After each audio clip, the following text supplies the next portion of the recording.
Nature Mantra BP sugar thyroid reversal Nature మంత్రతో సాధ్యం. పాట ప్రయాణం మొదలై మీరు పాటకే ఖోఖో కాదని చెప్పి ఇటు మళ్ళీపోయారు. అప్పుడు ఖోఖోని మిస్ అయ్యారా కొంచెం? అయ్యో వెళ్ళి ఆడాలి. డెఫినెట్గా స్కూల్ మిస్ అయ్యాను నేను. అంటే 9th మధ్యలోనే వచ్చేసాను. వచ్చేసిన తర్వాత ఇంకా ఒక తమిళ్లోకి వచ్చేసిన తర్వాత కొంచెం తమిళ్లో ఎక్కువ బిజీ అయిపోయాను నేను. సో అప్పుడు 9th మధ్యలో ఆపేసి రావాల్సి వచ్చిందనమాట. తర్వాత 10th ప్రైవేట్గా రాసి చదివాను. బట్ ఆ స్కూల్ అట్మాస్ఫియర్, కాలేజ్ అట్మాస్ఫియర్ ఇవేవి తెలియవు నాకు. బట్ ఎలా అయినా డిగ్రీ చేయాలని ఒక ఆశ. అవును. తర్వాత మళ్ళీ ఒక 5 years తర్వాత డిగ్రీ ఫినిష్ చేశాను. శైలజ గారు, మిమ్మల్ని ఎప్పుడు చూసినా అప్పటి నుంచి ఇప్పటిదాకా మీరు పాటలు పాడిన తీరు, ఇప్పుడు లాస్ట్ ఇంటర్వ్యూ మనం చేసినప్పుడు చాలా పద్ధతైన పెంపకం కొట్టొచ్చినట్టు కనిపిస్తుంది. ఎవరి ప్రభావం? అన్నయ్య ప్రభావం లేకపోతే నాన్నగారు అమ్మగారు అలా చెప్పించి? ఎక్కువ చెప్పాలంటే అమ్మగారు, ముగ్గురిది ప్రభావం ఉందండి. ముందు అమ్మగారు ఎంత మనకి స్వాతంత్రం ఇస్తారో అంత స్ట్రిక్ట్గా ఉండేవారు. దాన్ని మీరు ఉపయోగించుకోండి తప్పించి దాన్ని నిరుపయోగం చేసుకోకూడదు. నేను ఇచ్చే స్వాతంత్రాన్ని దాన్ని చక్కగా ఉపయోగించుకోండి, అంతేగాని ఓవర్గా ఇవన్నీ ఉండకూడదు. పద్ధతిగా అలా ఉండాలి. ఉదాహరణకి అంటే కట్టుబొట్టు అలాగా? కట్టుబొట్టు అలాగే. అంటే ఎంత అమ్మ అంటే మేము స్కూల్కి వచ్చాక 2 జడలు వేసుకోవడం, స్కూల్లో తప్పనిసరి కాబట్టి వేసుకునేవాళ్ళం. మా అక్కయ్యలు 2 జడలు కూడా వేసుకోకూడదు, 1 జడ వేసుకోవాలి. ఓహో, 2 జడలు కంటే 1 జడ ఇంకా పద్ధతి అలా ఉండేవాళ్ళమాట. మా దగ్గరకు వచ్చినప్పుడు స్కూల్కి కంపల్సరీగా ఇలా కట్టుకొని వెళ్ళాలి, 2 జడలు కట్టుకుని వెళ్ళాలి. సో అది అలవాటు అయిపోయింది, అలా ఉండేది. తర్వాత సినిమాలు కూడా మా అమ్మగారు, నాన్నగారు, మా నాన్నగారు అస్సలు సినిమాలు చూడరు. మా అమ్మగారు బయటికి రారు. ఎప్పుడన్నా ఏదన్నా సినిమా బాగుంది అంటే చూసి ఎవరన్నా వచ్చి చెప్తే ఈ సినిమా చూడొచ్చు అంటే మమ్మల్ని పంపించేవాళ్ళు. ఓహో, సినిమాలు చూడడం కూడా. తర్వాత కొంచెం మా జనరేషన్ వచ్చేటప్పటికి మేము కొంచెం స్వాతంత్రం వచ్చిందనమాట. మా అక్కయ్య వాళ్ళనైతే అసలు కొన్ని సినిమాలకి వెళ్ళకూడదు, ఏంటంటే అందులో వర్షంలో తడుస్తారట హీరో హీరోయిన్. సో అలా ఉండేది. బట్ చదువులో కానీ, ఆటల్లో కానీ, కాంపిటీషన్స్, పాటల్లో కానీ వీటన్నిటిలో ఎంకరేజ్ చేసేవారు. అన్ని కాంపిటీషన్స్కి పంపించేవారు. డ్రాయింగ్ కాంపిటీషన్ దగ్గర నుంచి తర్వాత జనరల్ నాలెడ్జ్ అన్నిటికి పంపించేవారు అనమాట అమ్మ. ఆ విషయంలో మటుకు ఇది. తర్వాత ఏదైనా స్టేజ్ మీద నేను పాడుతాను అంటే మటుకు వద్దనేవారు కాదు. వెళ్ళు పాడు, ఆ స్టేజ్ ఫియర్ పోతుంది నీకు, ఎవరో ఒకరిని తోడిచ్చి పంపించి నాతో పాడించేవారు అనమాట. అది కూడా నాన్నగారికి అంత ఇష్టం ఉండేది కాదు. మరి ఎలా మేనేజ్ చేసి? అమ్మ మేనేజ్ చేసి తెలియకుండా పంపించేస్తారు. స్కూల్కి వెళ్ళిందనో ఎక్కడికో వెళ్ళిందనో అని చెప్పి పంపించేసేవారు అనమాట. వన్స్ అన్నయ్య సినిమాల్లోకి వచ్చిన తర్వాత కొంచెం బాలు సినిమాలో పాడుతున్నారు, వాళ్ళ కుటుంబం ఇట్లా అయిన తర్వాత అప్పుడు నాన్నగారు కూడా కొంచెం పర్వాలేదు, అబ్బాయి అక్కడ ఉన్నాడు కాబట్టి అన్నయ్యతోటే కచేరీలకు వెళ్ళేదాన్ని, 1-2 కచేరీలకు హాలిడేస్లో. తను ఉన్నాడు కాబట్టి పర్వాలేదు అని చెప్పి పంపించారనమాట. మొదటి పాట పాడుతా ఉంటే సరే వెళ్ళరండి. అప్పుడు కూడా అందులో చిన్నపిల్లలం కాబట్టి ఆయన పెద్ద మాకు ఏం అడ్డంకి చెప్పలేదు. నాన్నగారికి చెప్పే తీసుకెళ్లారనమాట సాంగ్కి. ఎందుకు అడిగాను ప్రత్యేకంగా అంటే, సాహిత్యాల విషయంలో కూడా కొంచెం ట్రెడిషనల్గా ఉండే ఇళ్లలో ఈ సాహిత్యం పాడద్దు, పాడించద్దు అని కూడా కొన్ని ఆంక్షలను చెప్పను, కానీ కొన్ని నియమాలు ఉంటాయి. సో ఆ నియమాలు అంటే ఉదాహరణకి రొమాంటిక్ డ్యూయట్స్ ఒక దశకంలో అయితే బాగా సాహిత్యాలు కొద్దిగా శృతి మించి కూడా మనం ఉన్నాయి, ఎప్పుడూ ఉన్నాయండి. అంటే మరీ ఇప్పుడు సపోజ్ నేను అన్నయ్య పాడుతున్నాను అనుకో, అసలు నేను అన్నయ్య డ్యూయట్ పాడేటప్పుడే నేను బుక్ ఇలా అడ్డం పెట్టుకుని పాడేదాన్ని. నాకు మొహమాటంగా ఉండేది చాలా. తర్వాత తను చెప్పేవాడు, ఇలా అయితే ఎలా పాడగలుగుతాం, అప్పటికి ఇంకా అంత పెద్దగా ట్రాక్ సిస్టమ్ లేదు కదా, అలా ఉంటే పాడొచ్చు, ఇద్దరం కలిసి పాడాల్సి వచ్చినప్పుడు నువ్వు అలా ఉండకూడదు, పాటగా తీసుకో అని. లక్కీగా ఏంటంటే మా ఇద్దరికి అలాంటి సాంగ్స్ రాలేదు. అవును, ఇద్దరికి అంత భయంకరమైన సాహిత్యం ఉన్నది లేవు. ఒకవేళ 1-2 వచ్చినా కూడా తను ఏం చెప్పాడంటే మీ ఇద్దరం పాడడం, ఇది మీరు వేరే వాళ్ళ చేత పాడించేసాయి అని చెప్పేసేవారు. అసలు మీ ఇద్దరం తను పాడదు, మీరు వేరే ఇంకెవరి చేతన్నా పాడించుకోండి అని చెప్పేసేవారు అనమాట. ఆ ఇబ్బంది ఎప్పుడు నాకు అంతగా రాలేదండి. సపోజ్ ఇంకొంచెం ఏదైనా నాకు నా నాలెడ్జ్కి తెలిసి ఏదన్నా కొంచెం బాగాలేదు ఇక్కడ అంటే నేను కొంచెం ధైర్యంగానే చెప్పేదాన్ని, ఇది బాగాలేదండి నాకు ఇబ్బందిగా ఉంది అని. అప్పుడు కొంచెం మన మాటను కూడా వినేవాళ్ళండి. అప్పుడు మీరు వదులుకోవడం కూడా పెద్ద విషయం, అంటే అవకాశం కదా. అవును. అంటే మీరు దేనికి ప్రాధాన్యత అంటే వస్తున్నాం అప్పుడే కదా, మేము కూడా వస్తున్నాం. ఒక సాంగ్ వదులుకోవడం అంటే అది చాలా పెద్ద విషయం. ఎప్పుడైనా చూకమంటుందా ఇప్పుడు తలుచుకుంటే? అంటే మంచి పనే చేశాను అనిపిస్తుంది. చాలా గొప్ప విషయం అండి. నా కళ్ళలో నీళ్ళు వస్తున్నాయి మీరు చెప్తుంటే. ఎందుకంటే నాకు ఎప్పుడు మీలో ఒక గుణం, ఇది వ్యక్తిగతం అయితే ఏమనుకోకండి, కానీ అన్నయ్య గీసిన గీత నేను దాటకూడదు, అన్నయ్యకి తగ్గట్టుగా నేను ఉండాలి, అమ్మ నాన్నకి తగ్గట్టు ఉండాలనే ఆ చక్కదనం మీలో కనిపిస్తుంది శైలజ అంటే గారు. అన్నయ్య కూడా ఎప్పుడు కూడా నువ్వు ఇలా ఉండాలని ఎప్పుడు చెప్పలేదండి. తన్ని చూసే మనకు అర్థమైపోతుంది. తన ఒక్క చూపుతో ఇది నచ్చింది నచ్చలేదు అని తను మనం గమనించి చెప్పేసేయచ్చు. మన బిహేవియర్ ఎలా ఉన్నప్పుడు తను ఒక చూపు చూశాడంటే సేమ్ మా మదర్ అనమాట. ఓకే, అర్థమైపోతుంది తనకు నచ్చలేదు, తనకు నచ్చినట్టు మనం ఉండాలి. అంటే చాలామంది అంటారు, అంటే మీ ఇండివిజువాలిటీని వదులుకోవడం కదండి అది. బాలుగారు చెప్పినట్టే మీరు ఉండాలి, ఆయన పద్ధతిలోనే మీరు ఉండాలి. అంటే నేనేం నష్టపోలేదు కదండి, నేనేమి నష్టపోలేదు. నేను ఫీల్ అయితే నాకు స్వాతంత్రం లేదు, నేను ఇలా ఉండాలి అలా ఉండాలనుకుంటున్నాను, అలా వెళ్ళాలనుకుంటున్నానంటే అప్పుడు నేను బాధపడచ్చు. నాకేమాత్రం లేదు, ఓకే. నేను ఎందుకంటే తను ఎంత కష్టపడుతున్నాడో, తను ఎంత పద్ధతిగా ఉన్నాడో, అందరితో ఎలా మెలుగుతున్నాడో అవన్నీ తన్ని ఇక్కడికి వచ్చాక, చెన్నై వచ్చాక నాకు అర్థమైంది. పెద్ద ఫ్యామిలీ మాది, ఆ ఫ్యామిలీని అంతా తనే పోషిస్తున్నారు. అలాంటప్పుడు తను ఎంత పద్ధతిగా ఉండాలి, ఎంత వర్క్ చేయాలి, డే అండ్ నైట్ వర్క్ చేసేవాడు. తను పిల్లలతో స్పెండ్ చేయలేదని అదని ఇదన్నీ అన్నా కూడా ఇంత ఫ్యామిలీ గడవాలి అంటే తను పిల్లలతో స్పెండ్ చేస్తే అవ్వదు. నేను ఆ ఫీల్డ్లోకి వచ్చిన తర్వాత ఇవన్నీ నాకు అర్థమయ్యాయి. మోర్ దెన్, ఎందుకంటే మిగతా వాళ్ళందరికంటే కూడా నేను తనతో ఎక్కువ స్పెండ్ చేశాను. సో నాకు అప్పుడు అర్థమైంది తను నలుగురితో ఎలా ఉంటారు, ఏమన్నా ఏ ప్రాబ్లమ్స్ ఉన్నా అవి ఇంటి దగ్గర. వన్స్ స్టూడియోకి వచ్చేసాక అసలు కంప్లీట్గా బాలసుబ్రహ్మణ్యం ఆ పాటకు చేంజ్ అయిపోతాడు అంతే. సో ఇవన్నీ కూడా ప్రొఫెషనల్గా మనం ఇలా ఉండాలి, ఈ పద్ధతిలో ఉండాలి. మనలో అనవసరంగా ఒక మాట మనం మాట్లాడకూడదు, మన గురించి ఇంకొకళ్ళు మాట్లాడకూడదు, అంతే. ఆ పద్ధతి అట్లా అలవాటైపోయింది తనతో ఉండి ఉండి. మాటే మంత్రము పాట పాడినప్పుడు మీరు చాలా చిన్నవారు, మీరు బాలుగారు కలిసి పాడిన ఈ పాట ఇప్పటికీ స్టేజ్ మీద హిట్ సాంగ్స్లో ఇష్టపడి, నేను సినిమా పాటలు నాకు అన్నీ రావు కానీ పాడమంటే ఈ పాట చాలా ఇష్టంగా ఎంచుకునే పాట. ఆ పాట పాడినప్పుడు అంత అలవోకగా, అంత పవిత్రంగా, బ్యూటిఫుల్ మెలడీ, అది రొమాన్స్ పలికించడం కూడా అంత అందంగా ఎలా పాడారండి? యాక్చువల్గా మొదట తమిళ్లో వచ్చిందండి అది. తమిళ్లో ఇళయరాజా గారు, జెన్సీ గారు పాడారు, సింగర్ జెన్సీ గారు ఉండారు తమిళ్లో, ఆవిడ పాడారు. ఆ పాట విన్నప్పుడు నేను చాలా ఇన్స్పైర్ అయ్యాను.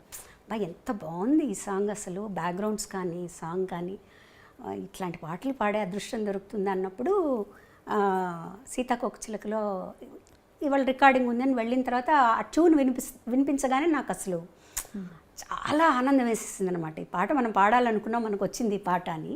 ఆ బ్యాక్గ్రౌండ్స్ మీరు ఇప్పుడు కాదు ఇంకో 10 సంవత్సరాల తర్వాత విన్నా కూడా అండి మనల్ని ఎక్కడికో తీసుకెళ్ళిపోతాయి. అప్పుడు ఇలా చేశారా, ఇంత మంచి బ్యాక్గ్రౌండ్స్ ఇచ్చారా, ఇంత బ్యూటిఫుల్గా ఒక సాంగ్ కంపోజ్ చేశారా అనిపిస్తుంది. ఎన్నిసార్లు పాడారు మీరు అన్నట్టు, ఆ పాట ఎన్నిసార్లు పాడినా కూడా మనల్ని ఒక లోకల్లోకి తీసుకెళ్ళిపోతుంది. కానీ నేను అన్నయ్య కూడా ఇద్దరం చాలా ఎంజాయ్ చేస్తూ ఆ పాటని, చాలా అందంగా రావాలి ఈ పాట అని ఒక తపంతో పాడా. నిజంగా ఆ పైకి వెళ్ళిన ఆ 2 లైన్లు తరే రే రే రే, ఓ అదొకటి అందమైనది. ఇది ఒకటి థర్డ్ బ్యాక్గ్రౌండ్, ఆ పాటకంతా ఆయువు పట్టు మూడో బ్యాక్గ్రౌండ్ బిజిఎం తరరరరరరా, అది చాలా అద్భుతంగా ఉంటుందండి. అసలు అది బాగుంటుంది. దాని తర్వాత వచ్చే వైలిన్ బిట్టు, అది కూడా అద్భుతంగా ఉంటుంది, చాలా బాగుంటుంది. నిజంగా ఎంజాయ్ చేస్తూ పాడాం. అది పెద్ద పీస్ ఆర్కెస్ట్రా, మళ్ళీ లైవ్లో చేసి అంతా లైవ్ బాబోయ్. అసలు మళ్ళీ మీరు చూడండి, నాకు అంటే అంత లైవ్తో పాడడం, పక్కన అందులో ఒక దిగ్గజం. అవును, ఎస్పి బాలుగారు. ఎంత అన్నయ్య అయితే కూడా బాలుగారు, అదే బాలుగారి కంటే కూడా అన్నయ్యగానే భయం ఎక్కువ అనమాట. ఎందుకంటే తను ఎలా పాడతాడు, తన క్యాలిబర్ ఏంటో అన్నీ తెలుసు నాకు కదా. పాటని ఇలా నేర్చుకొని పాడేస్తాడు తను. సో కనీసం మనం 50% వాడాలి తను మ్యాచ్ అవ్వాలంటే అనమాట. సో ఆ పాట తనతో పాడడం అనేది చాలా చాలా చాలా అదృష్టం అని చెప్పాలండి నిజంగా. సో తర్వాత మీరు కూచిపూడి ఆర్ట్స్ అకాడమీలో వసంత గారు మాత్రమే నేర్చుకున్నారా, మీరు డాన్స్? వసంత గారు మట్టుగా నేర్చుకున్నారండి. నేను భరతనాట్యం నేర్చుకున్నాను. మీరు భరతనాట్యం నేర్చుకున్నారు? అది కూడా ఎలా అయిందంటే, నేను భరతనాట్యం నేర్చుకోలేదు. పాప పల్లవి నేర్చుకునేది భరతనాట్యం ఇంట్లో. మాస్టర్ ఇంటికి వచ్చేవారు. నేను మధ్యాహ్నం రికార్డింగ్ బ్రేక్ అయ్యి భోజనానికి వచ్చినప్పుడు ఆయన కూర్చొని ఉండేవారు. ఆ పాప ఒకరోజు తలనొప్పని, ఒకరోజు కాలు నొప్పని ఏదో ఒకటి చెప్పేది. వాళ్ళ స్కూల్లో టైర్డ్గా ఉందనో, ఆదివారం ఇవన్నో. అప్పుడు పాప ఆయన చూస్తే జాలేసి నాకు ఊరికే చెప్పండి సార్, మీరు ఊరికే కూర్చోన్నారు కదా, నాకు చెప్పండి అని. అలా అలా అలా నేను నేర్చేసుకున్నా. నేర్చుకుని ఆయన అనేత చెప్పారు, ఆవిడ నా చేత అరంగేట్రం అంతవరకు వస్తుందని కూడా నాకు తెలియదు అసలు. తర్వాత ఎవరు ఇంట్లోకి ఎవరు ఎక్స్పెక్ట్ చేయాలి అరంగేట్రం చేసే లెవెల్కి డాన్స్ చేస్తామని. తర్వాత అరంగేట్రం చేయిద్దామండి అన్నారు. అంటే అన్నయ్య అన్నారు, నాకు తెలిసి తను ఎలా చేస్తుందో నాకు తెలియదండి, అంటే ముందు గజ్జె పూజ చేస్తారు కదా, అది చేద్దాము అని చిదంబరంలో టెంపుల్లో చేసాం గజ్జె పూజ. అప్పుడు అన్నయ్యకి కాన్ఫిడెన్స్ వచ్చింది. ఆ తర్వాత అరంగేట్రం ఏమన్నారు అప్పుడు చూసి మీ డాన్స్? చాలా నేను ఎక్స్పెక్ట్ చేయలేదు అసలు నువ్వు డాన్స్ చేస్తావని. ఇలా ఎవరికీ తెలియదు ఇంట్లో, ఊరికే ఆయన చెప్పేవి నేర్చుకునేవాళ్ళు, నా పాడికి నేను చేసుకుంటూ ఉండేదాన్ని. అది అయిన తర్వాత నేను 2-3 ప్రోగ్రామ్స్ కూడా చేశాను. ICF ఇంటర్గల్ కోచ్ ఫ్యాక్టరీ వాళ్ళకి, తర్వాత కళాసాగర్ వాళ్ళకి చేశాను. కాకపోతే ఏంటంటే డాన్సు, పాట డాన్స్ 2 ఎంచుకోవాలంటే ఒకటే ఎంచుకోవాలంటే బాగా స్టామినా కావాలి డాన్స్కి. తర్వాత స్వెట్ విపరీతంగా పోతుంది మీకు. అవును, గొంతు బాగా కొంచెం దెబ్బతింటుందని నేను చెప్పను, మనకు సహకరించదు. అది బాలమురళి గారు, చిట్టుబాబు గారు ఇద్దరు చెప్పారు నాకు. అంటే పాట వదులుకుని డాన్స్ చేయొద్దు అలా చెప్పారా డైరెక్ట్? అంటే నువ్వు ఆలోచించుకో, నువ్వు డాన్స్ చేస్తూ ఉన్నావంటే పాడలేవు అంటే నేను అనుకున్నాను అనమాట. నాకు పాట మించి వేరే ఏమీ లేదు కదా.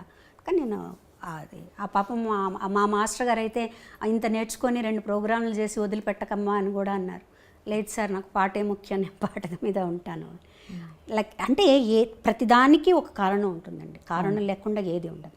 ఆ నేర్చుకోవడం అనేది నాకు సాగర సంగమానికి ఉపయోగపడింది. ఆ డాన్స్ అరంగేట్రం చూసే విశ్వనాథ్ గారు అది మరొక అంటే మలుపు అని చెప్పొచ్చు. బికాజ్ చాలా చాలా పెద్ద మలుపు. మీరు నటనలోకి రావడం, అఫ్కోర్స్ ఒకే సినిమాలో వేశారు కానీ గుర్తుండిపోయే పాత్ర. అప్పుడు విశ్వనాథ్ గారు చూసి అడిగినప్పుడు మళ్ళీ ఆలోచించారా, ఇది మళ్ళీ నేను యాక్టింగ్ ఫీల్డ్? ఆలోచించడం క్వశ్చనే లేదండి, నేను చెయ్యను అని చెప్పేసాను. ఓకే. ఉందా విశ్వనాథ్ గారు అడిగారు, ఏడుది నాగేశ్వరరావు గారు ఆయన అడిగారు, అందరూ అడిగారు. అన్నయ్య చేతి చెప్పించారు, మా వదిన గారి చేతి చెప్పించారు, విశ్వనాథ్ గారు మిస్సెస్ చేతి చెప్పించారు. నేను చెయ్యను అని చెప్పాను. ఎంత స్పష్టత అలా ఎలా వచ్చేసింది? అన్నయ్య కూడా వద్దని అనలేదు కదా? ఎవరు వద్దలేదు. అన్నయ్య కూడా నువ్వు చేస్తే బాగుంటుందని చెప్పారు, అందరూ చెప్పారు. అందులో విశ్వనాథ్ గారి సినిమా తన దగ్గరుండి చూసుకుంటారు, నీకు భయం లేదంటే నాకు వద్దు, నేను కంఫర్టబుల్ కాదు, నాకు వద్దు, నేను చేయను అని చెప్పేసాను. నేను పాటలే పాడుకుంటాను. విశ్వనాథ్ గారు తెలివిగా ఏం చేశారంటే మా నాన్నగారి దగ్గరికి వెళ్ళి మా నాన్నగారి దగ్గర ఒప్పించారు. బాబాయ్ నేను మంచి క్యారెక్టర్, దాని చేత చేయిస్తాను, ఎటువంటి చెడ్డ పేరు రాదు అవన్నీ చెప్తే ఇంకా నాన్నగారు నన్ను పిలిచి అన్నయ్య అంతలా అడుగుతున్నారమ్మా నువ్వు చేయొచ్చు కానీ రిలక్టెంట్గానే ఒప్పుకున్నానండి ఆ క్యారెక్టర్. నిజం అంటే సరిపోయింది, నేను ఇష్టం లేకుండా చేయబట్టి ఆ క్యారెక్టర్ కరెక్ట్గా సరిపోయినట్టే అనిపిస్తుంది నాకు. నాకు యాక్టింగు అంత కష్టం అనిపించలేదు, ఎందుకంటే ప్రతిదీ విశ్వనాథ్ గారు కరెక్ట్గా యాక్ట్ చేసి ఇలా చెయ్యాలి, చిన్న చిన్న మూమెంట్స్, జుట్టు ఇలా వెనక్కి వేసుకోవడం దగ్గర నుంచి ఆయన చేసి చూపించేవారు. మా నాన్నగారి మీద నాకెంతో గౌరవం ఉంది, భక్తి ఉంది. ఇప్పుడు తప్పులు తెలుసుకుని నేను ఆయన మర్చిపోలేను. అందుకే చెప్తున్నాను, నువ్వు నాతో వస్తావో ఇక్కడే ఉంటావో ఆలోచించు.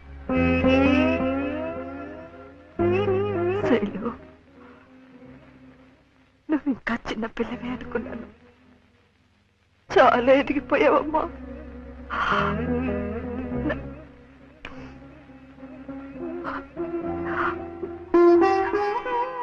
నన్ను వదిలి వెళ్ళిపోతావా? మన ఇంటి గౌరవం మనల్ని వదిలి వెళ్ళిపోయే ముందు నేనే నా జాగ్రత్త పడ్డం మంచిది. అందుకే ఇప్పటికీ మించిపోయింది లేదు. ఎవరిని కావాలనుకుంటున్నావో ఆలోచించుకో. కానీ అయినా మీరు అలా పట్టేసి, ఎందుకంటే ఆ పాత్రలో మీకోసమే ఆ పాత్ర అల్లినట్టు అనిపిస్తుంది. అది మనకి విశ్వనాథ్ గారిలో ఉందండి. అది అదే నేను చేసిన ఒక్క సినిమా కాబట్టి నాకు అనిపిస్తుంది, ఆయనలో ఉంది అది. అంటే అఫ్కోర్స్ మనలో కూడా ఆ జీల్ రావాలి, చెయ్యాలి అని ఆయన చేస్తుంటే మనకు ఆటోమేటిక్గా వచ్చేస్తుంది. తర్వాత ఫస్ట్ నేను భయపడింది ఏంటంటే కమల్ హాసన్ గారు ముందర చేయాలి. ఇది శాస్త్రీయ నృత్యమా కాదా? ఏ సాంప్రదాయం? ఎన్ని సాంప్రదాయాలు ఉన్నాయో కూడా తెలుసా నీకు? దీన్ని భరతనాట్యం అంటారు.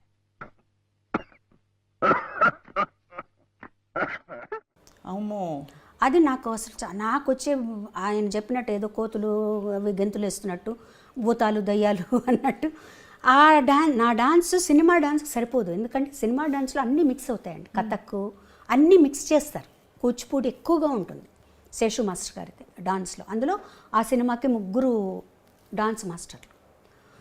సో ఇలా అందులో ఒక పాటకి శేషు మాస్టర్ గారు, ఒక పాటకి రఘురామ్ మాస్టర్ గారు. నాకు వేదానికి రఘురామ్ మాస్టర్ గారు, ఓం నమ శివాయకి శేషు మాస్టర్ గారు. శేషు మాస్టర్ గారు అయితే 1 వీక్ నాకు రిహార్సల్స్ ఇప్పించారు. అంటే పాట పెట్టి రిహార్సల్స్ ప్రాపర్గా ఫుల్ అంత రిహార్సల్ చేసి అంతా ఓకే చేసుకున్న తర్వాత సెట్కి వెళ్ళిపోయిన తర్వాత విశ్వనాథ్ గారు ఈ మూమెంట్ మార్చేద్దాం, ఆ మూమెంట్ ఇలా మార్చేద్దాం, నాకు భయం వచ్చేసేది, బాబోయ్ నేను చేయలేనేమో అని. కానీ చేయించారు, బాగా చేయించారు. నీకేం భయం లేదు, నువ్వు టైం తీసుకో అని. బట్ డాన్స్ కొంచెం కష్టపడ్డాను, కానీ నటన మటుకు విశ్వనాథ్ గారు చెప్పినట్టే చేశాను. ఆయన ఎలా చెప్తే అలా చేశాను. ఏమిటి మమ్మీ, ఉన్నట్టుండి ఎక్కడికి ప్రయాణం? డాక్టర్ తాతగారింటికి. అక్కడే కొన్నాళ్ళ పాటు ఉండి నువ్వు డాన్స్ నేర్చుకోవాలి. ఇంకా కొత్తగా నేర్చుకునేదే ఉంది, ఎన్నో ప్రోగ్రామ్స్ సన్మానాలు అయ్యాక. అదేనే నేను చేసిన పొరపాటు. పాకడం కూడా సరిగ్గా రాని పాప పరిగెత్తుతానంటే సరే అన్నాను. ఓహో, అయితే కొత్తగా నడకలు నేర్పే గురువు గారు అక్కడే ఆ ఊళ్ళోనే ఉన్నారన్నమాట. అవును, ఎవరు? బాలకృష్ణ గారు. వాట్?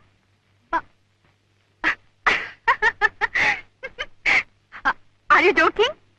నీతో వేళపడలేమిటి, కానీ టైమింగ్. నో, నన్ను గురించి అంత చండాలంగా రాసిన తర్వాత నేను వాడి దగ్గర శైలు, బాలకృష్ణ గారు నీకు గురువు గారు. ఆయన గారి దగ్గర నేనే నేర్చుకుంటాను. కానీ ఇప్పుడు వెనక్కి తిరిగి ఆలోచించుకుంటే అండి, నేను కానీ ఆ సినిమా వద్దు అనుకొని ఉంటే ఎంత మంచి పాటలను పోగొట్టుకొని ఉండేదాన్ని అయ్యో కదా. ఎందుకంటే ఆ సినిమాలో నేను యాక్ట్ చేస్తాను అని చెప్పిన తర్వాత అన్నయ్య గారు విశ్వనాథ్ గారికి, ఇళయరాజు గారికి చెప్పారు, ఇందులో శైలజకి పాటలు ఉంటే అవి శైలజ పాడుతుంది అని చెప్పారనమాట. అప్పటికి నేను ఒప్పుకోలేదు. పూజ కార్యక్రమం అయిపోయింది, జానకి గారు ఓం నమ శివాయ పాడేశారు. అది ఒక అదృష్టం. అదొక అదృష్టం. అండ్ అది లాజికల్ గా కూడా, లాజికల్ కూడా వేరే వాళ్ళు పాడతారు, వేరే వాళ్ళే పాడతారు డాన్స్ కాబట్టి లాజికల్ గా కూడా పాడు. ఆ తర్వాత రాజా గారు ఏమన్నారంటే ఒక్క సాంగ్ తనకు వస్తుంది, అది తను పాడుతుంది, ఇంకో మంచి పాటలు కూడా ఉన్నాయి, తన చేతి పాడిద్దామని. నాద వినోదము, వేవేల గోపెమ్మల, వేదము, బ్యూటిఫుల్ సాంగ్స్. నిజంగా ఐ థింక్ రాబోయే 50 సంవత్సరాలు అసలు ఏమాత్రం ఇది ఇప్పుడే పుట్టిన పాటలాగా పాడుకుంటున్నారు. ఇప్పుడు కూడా అంతే కదండి. అవును. తర్వాత ఇంకోటి ఏంటంటే ఆ టైంలో ఆ పాటలు నా చేత పాడించాల్సిన అవసరం లేదు వాళ్ళకి. సుశీల్ గారు ఉన్నారు, జానక్ గారు ఉన్నారు, వాణిజ్యరామ్ గారు ఉన్నారు, ఇంతమంది ఉన్నప్పుడు నా చేత ఇప్పుడు నేను పాడింది అనుకోండి, నా చేత పాడించవచ్చు. మిగతా పాటలు కూడా నా చేత పాడించాల్సిన అవసరం లేదు.